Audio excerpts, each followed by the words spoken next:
I will be providing my in-depth experience of U.S. Navy submarines and how they prove we do not live on a globe Earth.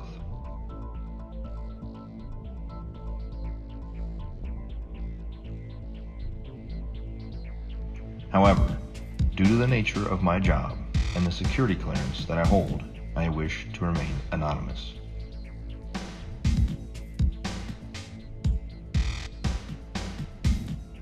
I've worked for the U.S. Department of the Navy as a submarine quality assurance specialist for the last 5 years.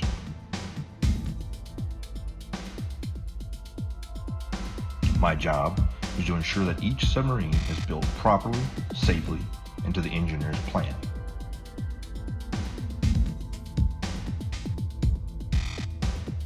I have an intimate knowledge of every aspect of each submarine being built in the shipyard I work in.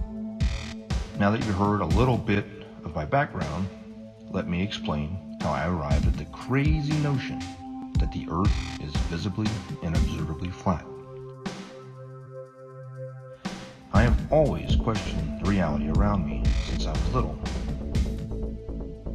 I never followed anything mainstream, and I was never interested in what the news had to say. As I got older, I started looking into more and more things out of my own curiosity. 9/11, school shootings. I eventually started researching the moon landing because it just never sat well with me. And it didn't take long for me to completely unravel that for the hoax that it is.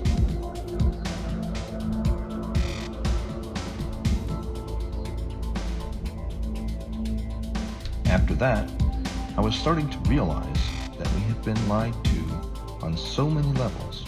What else could there possibly be? Then I saw a video about the flat Earth pop up on my YouTube recommendations.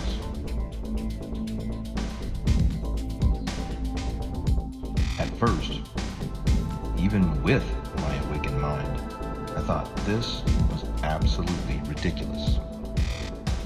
I decided that I'd look into it simply to disprove it and move on. It should be easy, right?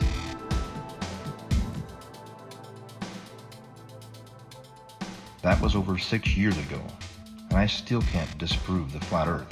In fact, the more I research it, the more it reveals. This leads me into my submarine experience.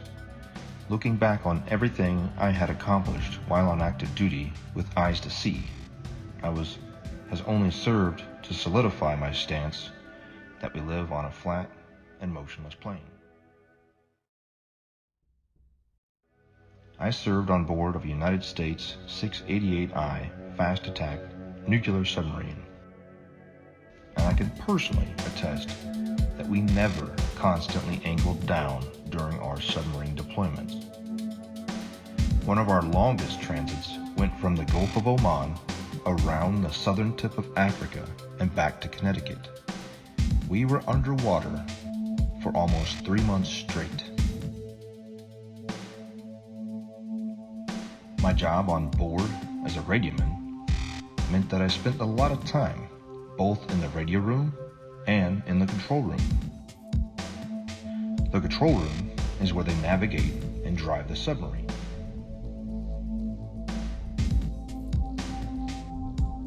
I never once, in my 5 years active duty, heard the officer of the deck or the diving officer give the order to consistently change the angle of the submarine to compensate for the curvature of the Earth.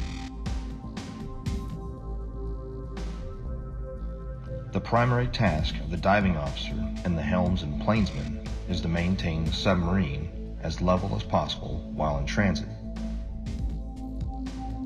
If the Earth had any measurable curvature, I am certain we would not have been able to make this incredibly long transit without accounting for it. You're tricking us. Here is another flat Earth proof that I never noticed while I was on active duty thanks to years of indoctrination. Periscope observations. When the submarine is at periscope depth and the observer is looking for ships on the horizon, they will start to see masts at about 8 to 9 miles, depending on atmospheric occlusion and sea state.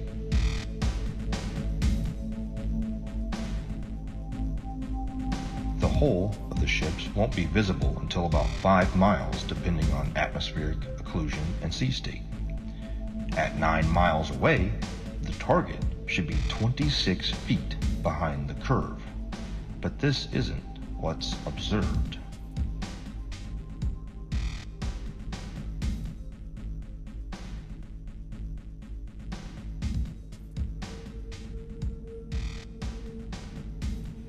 My final flat Earth point on submarines is with regard to the AN/WSN TAC-7 ring laser gyro that is used on board of U.S. Navy submarines.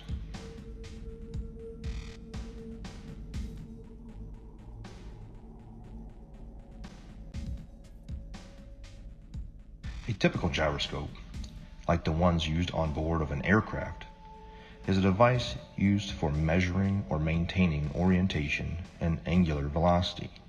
It is either a spinning wheel or disc with a counterweight in which the axis of rotation is free to assume any orientation by itself.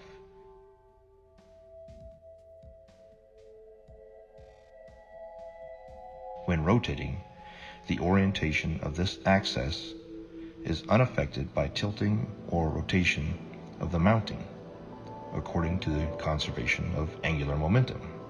However, a ring laser gyro doesn't have any established weight. They use light as a point of reference. It spins up a disc that shoots out lasers, and it has a digital encoder that deciphers where the laser strikes inside of the gimbal system. No make-believe gravity required.